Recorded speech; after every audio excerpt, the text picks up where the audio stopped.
Welcome to the Teacher's Compass podcast. I'm your host, Louise Schwartz, a former teacher turned entrepreneur, and I'm here to offer guidance, direction, and practical support for teachers and teaching assistants who are feeling overwhelmed and questioning their place in education. Hello, and welcome back to another episode of the Teacher's Compass podcast. And I am joined today by the lovely Jenny Sharp, who we have connected on Facebook, and we seem to have so much in common and a sort of a joint goal to help teachers. So I thought it'd be really good to have a chat with Jenny today and see what she can share with us and some knowledge that we can take forward in our sort of teaching careers and our lives to sort of just help us be a happier, overall, generally jollier person. That's our plan for today. So hello, Jenny. How are you today? I'm doing really well, thank you. Yeah. Good to hear. So my first question is, what took you into teaching? What made you decide to want to be a teacher? And how did that kind of process start? Tell us a bit about it.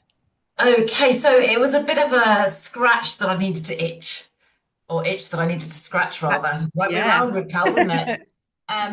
It was something I always told my husband, don't ever let me be a teacher. Because my mum became a teacher, maths teacher, when I was about 9, so she trained at long hours, and it wasn't a very pleasant experience as her daughter. But surprise, surprise, when my daughter hit 8, 9, I thought the same thing.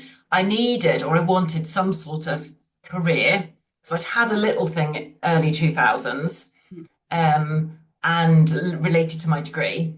And then there was bringing up children, and I needed an intellectual, brain stimulating thing. And I'm not saying bringing up children is not fulfilling at all. I'm not saying that. But for me, I needed something. So I'd had a little part-time job, a sort of a bit of a practice manager in a massagey osteopath place.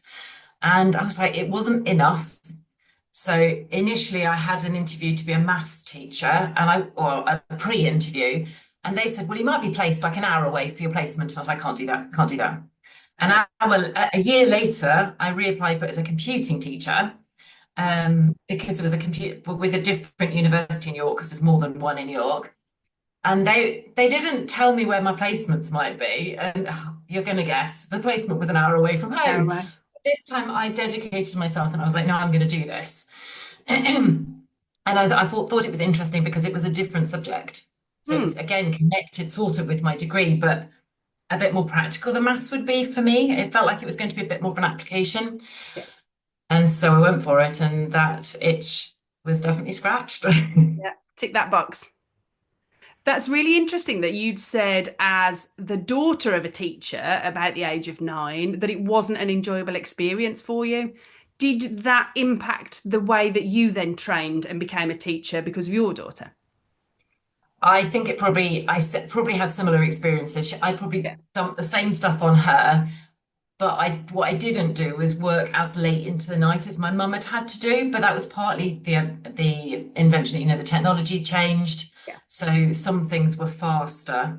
Yeah. But certainly I was aware of the impact I was having, and I don't know whether my mum had been at the time, probably, but because of being a daughter of a teacher, it was right there up front and centre.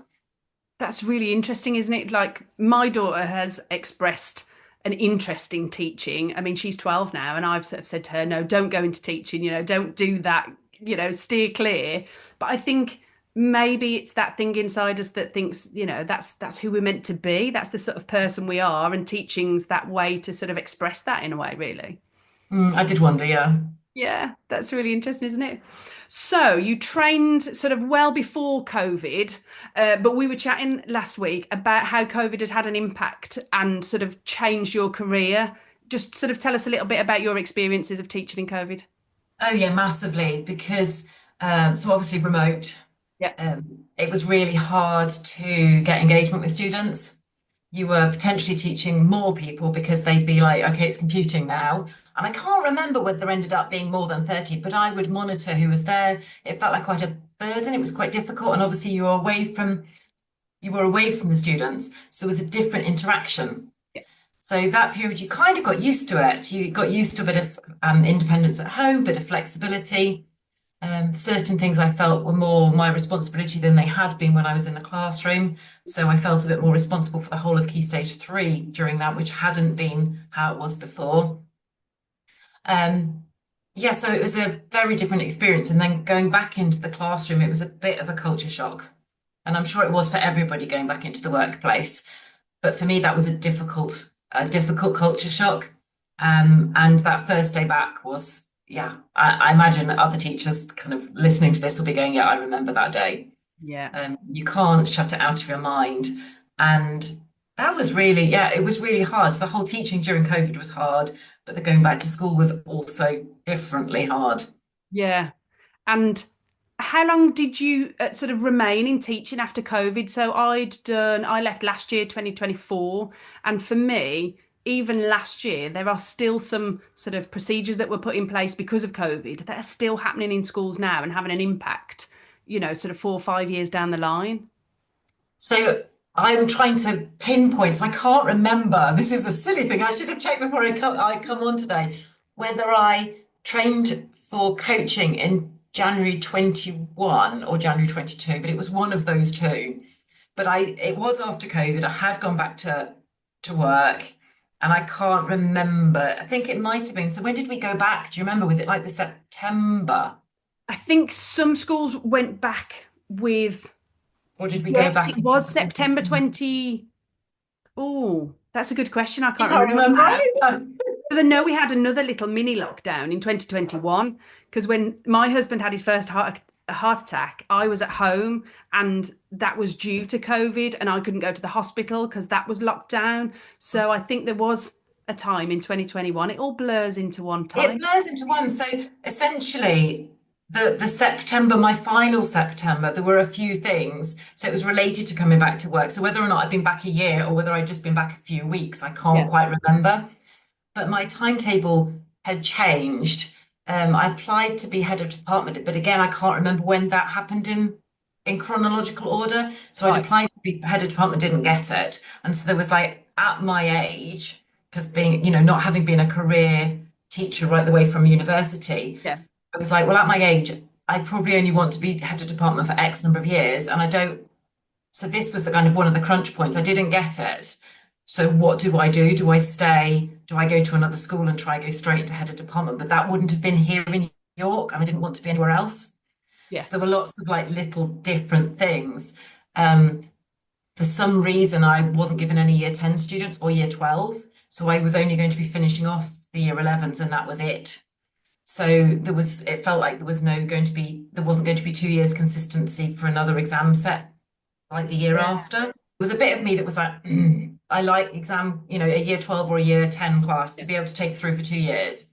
But on the other side, I was like, well, if I don't have one, then this is a decision point for me. Yeah. So that was one of the things that enabled me to think, okay, what do I want to do here? And so I did hand my notice in that October for Christmas, Yeah. knowing I'd be leaving a year 11 class behind, but knowing because I didn't have the year 10s or year 12s that it wasn't going to be as big an impact as it might have been on any other year.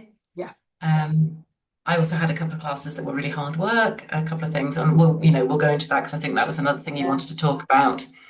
So it felt like there were a few things that I was like, well, if this happens, then, and there were 2 or 3 different things, including applying for a little like associate working with trainee teachers at a university, but remotely, that would fit in as well. And Yeah. I got that, and that was another shall I, shan't I? If I get it, then I will. Yeah. And there were a few different things that I got that I was like, no, I'm going to. So there wasn't necessarily one thing that sort of made you think, I'm going to step away from teaching, but sort of a series of events over a period of time that led to that decision of actually, I'm going to step out of the classroom. Yeah, so I wasn't for, well, I felt there was a little bit of, I felt a bit squished out, but Yeah. I'm not sure. I don't want to say that was intentional because I don't think it was. Um, there were a couple of little events, but I won't go into them because there's no point. But a little couple of things that happened in school that I didn't feel were very fair. Hmm. And so just ended up with a few clashes that went on. But at the end of the day, it was a series of events rather than the one thing that happened. Singular thing. Yeah, that makes sense. So what did that take you into then? You were talking about doing some work with some trainee teachers and things. What did you go into after you left the classroom? Yeah, so what I'd decided is once I'd handed my notice in, I was like, okay, what am I going to do? What am I going to do? I'd already been doing a bit of tutoring, so a little bit of computer science GCSE tutoring, and I'd done some maths tutoring already, like in the previous year or so. And I was like, well, I'm going to continue that, and I still do that now. But also, I can't remember how it was. I think I'd seen somebody on LinkedIn that I knew who trained to be a coach. And in my teaching, I'd had 2 or 3 experiences of coaching. So my first year as a teacher, I'd gone through a coaching cycle. The last year of teaching, or maybe the one before that, we'd had coaching was the CPD method of helping people, working through what you wanted to do and how you wanted to progress and any difficulties you were having. Yeah. And I was like, I saw this person on LinkedIn and I got in touch with her. And I was like, okay, who did you train with? How did it go? What were the benefits? And asked her some questions. And I was like, I think I maybe want to do this.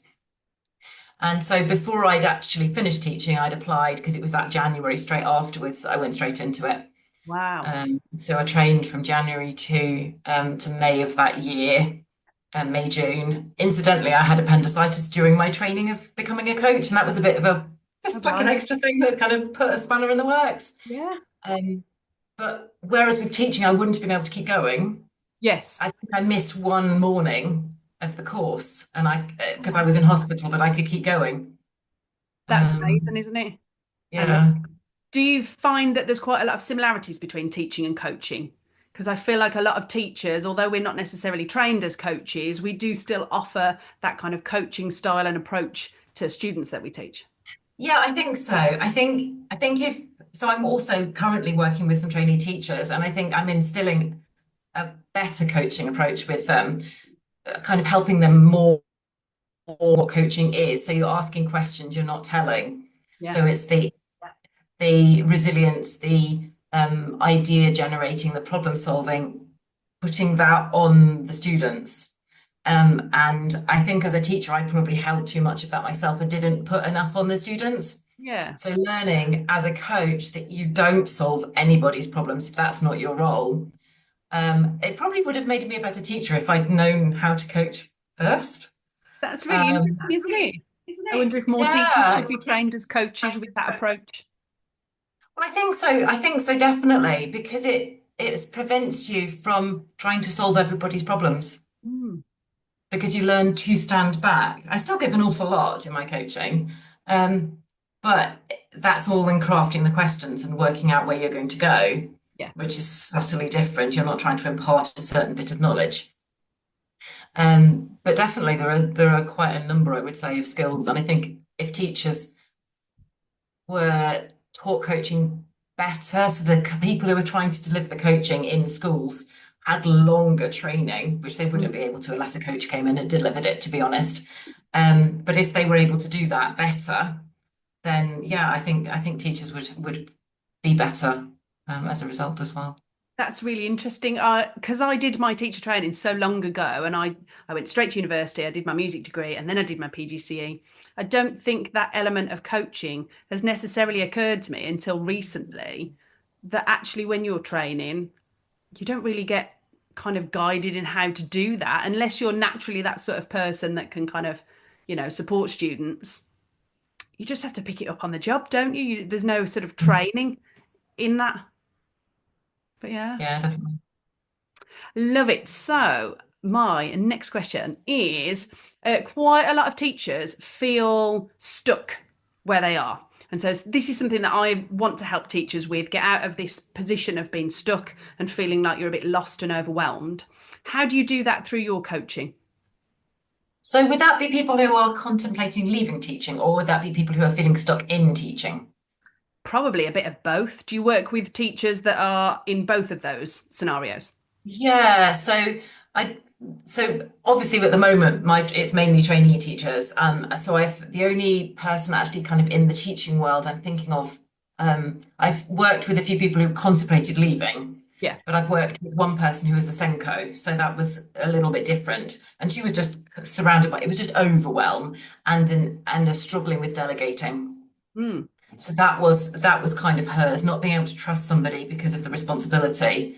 Being able to delegate to other people, to new members of staff and things like that. So it was subtly different.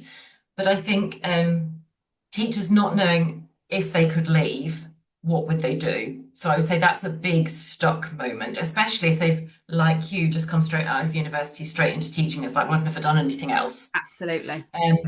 And I think I faced that with current clients who've been like in the same industry for 15, 20 years. Mm. What else could I do? So I do see that with my like the majority of my clients, that something like that comes up. Um, and it's generally, yeah, transferable skills.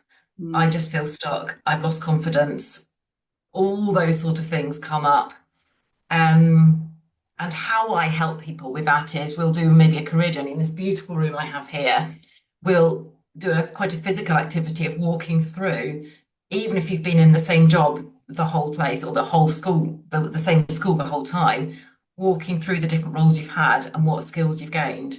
So it might be, you've become head of department. Okay, what did that involve? And then turning that into more business speak, project management, leadership, all of those kind of more career industry buzzwords as opposed to teaching buzzwords.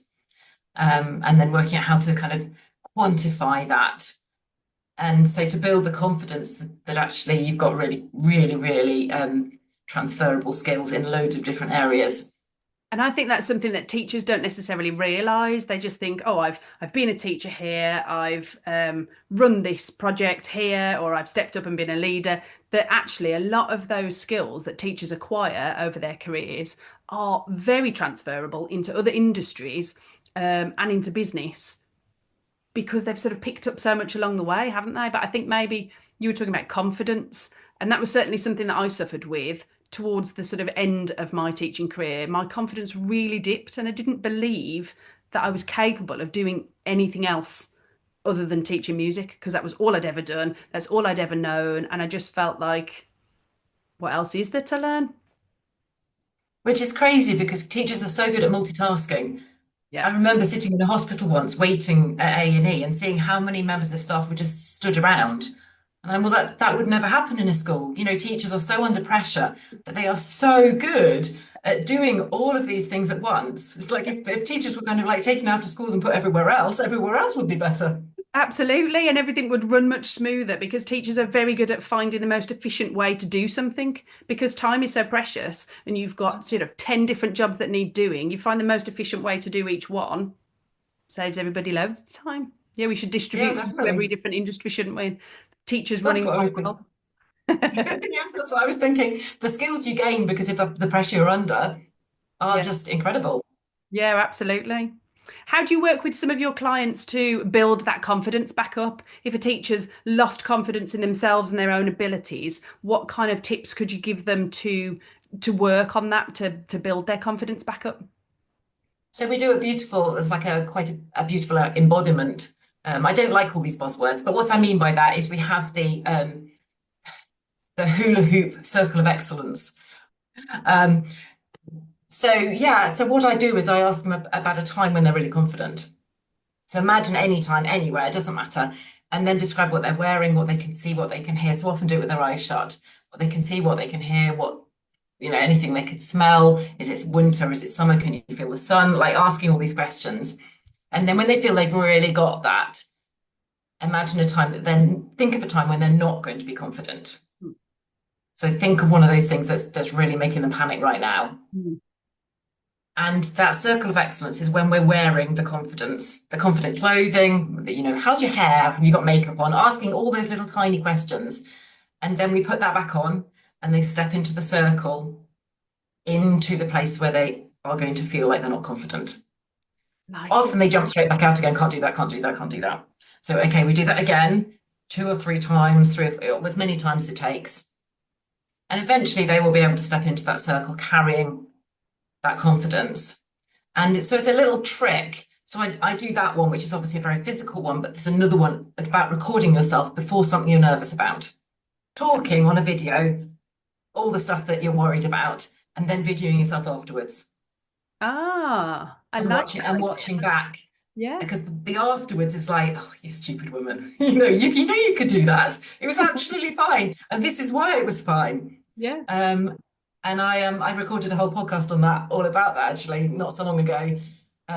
That's because amazing. it I is like such a that. good tech. It's using tech, really simple tech, your phone, Yeah. to record your feelings beforehand, notice the nerves, and then notice actually it was just unfounded. So both of those techniques work differently, but they both work really, really well. That's a really good way of, like you say, using what you've got around you to just support that kind of that idea that actually, yeah, you can do it. Oh, that's brilliant. I like that idea. That's great. So if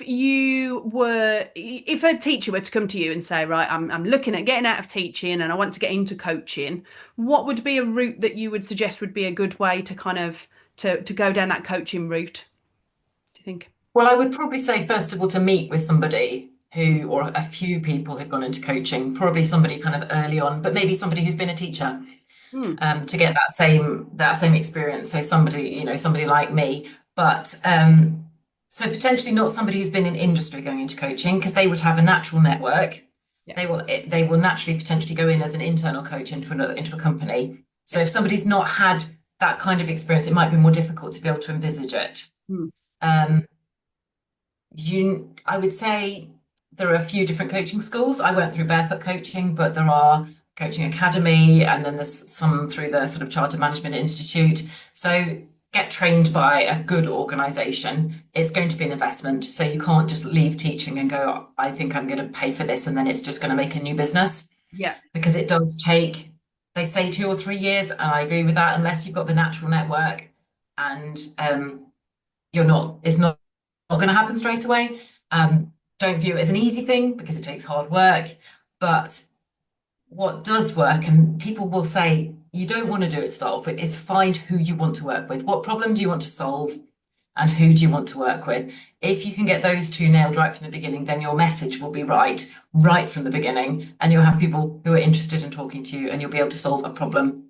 Yeah. But without those that everybody is so resistant to, because you want to say, actually, I can coach everybody, which is true, but everybody won't see that message.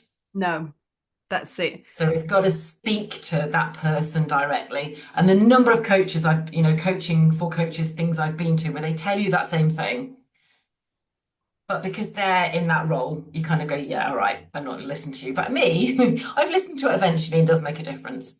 Yeah. And I think time is quite a big factor, isn't it? So for me, I struggled with, so when I come out of teaching, then what that immediate like next step.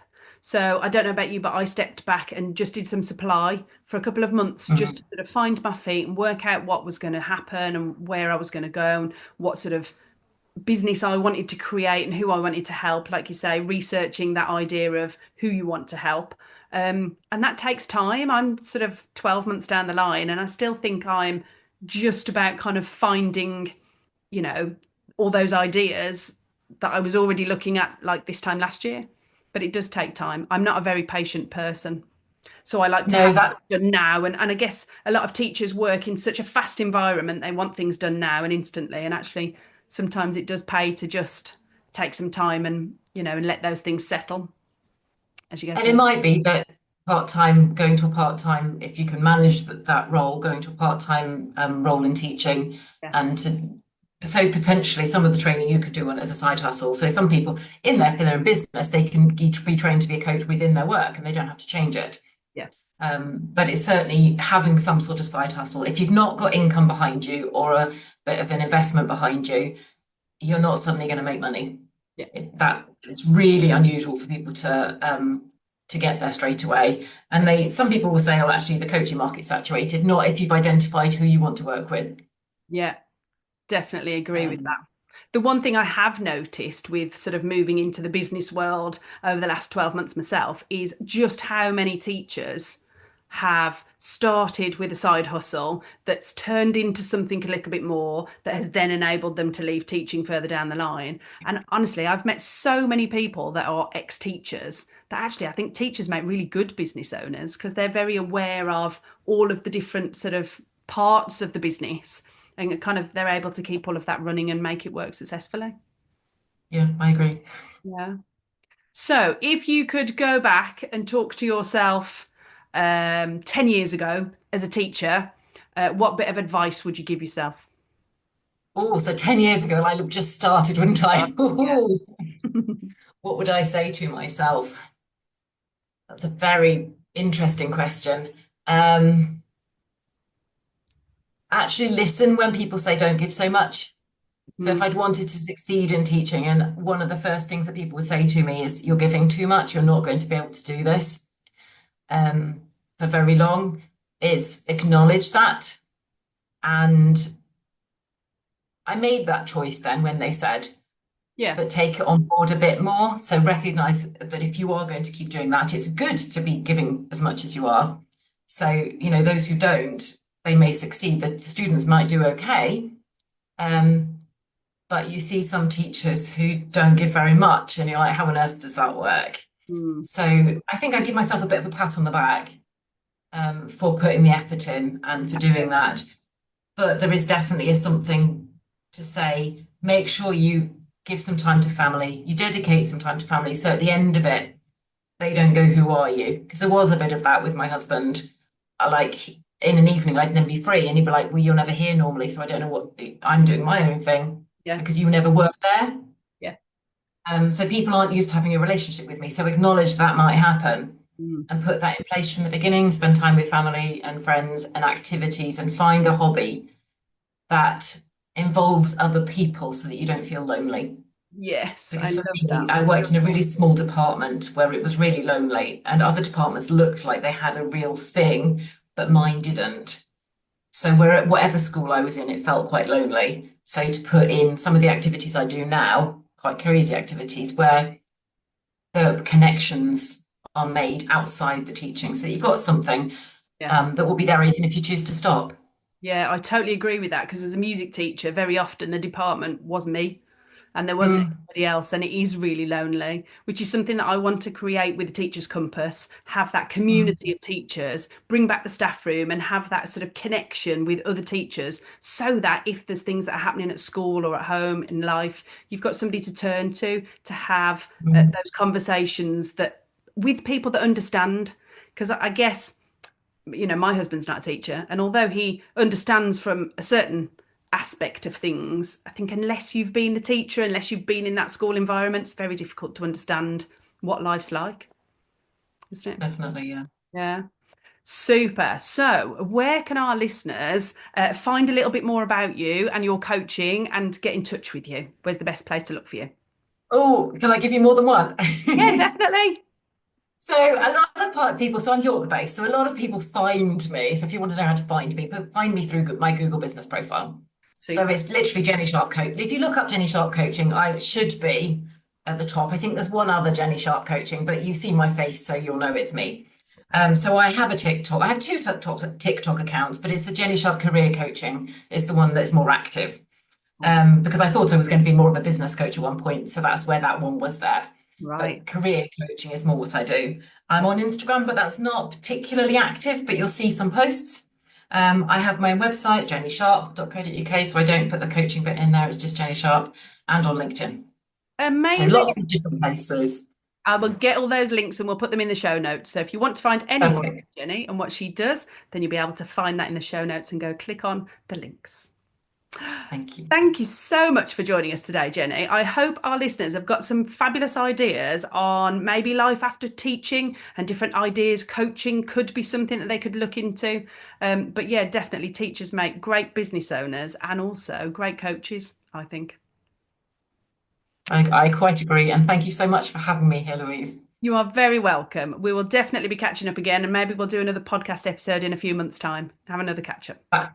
That would be lovely. Fantastic. Thank you so much. And I'll talk to you all again next week. Have a good week. Bye.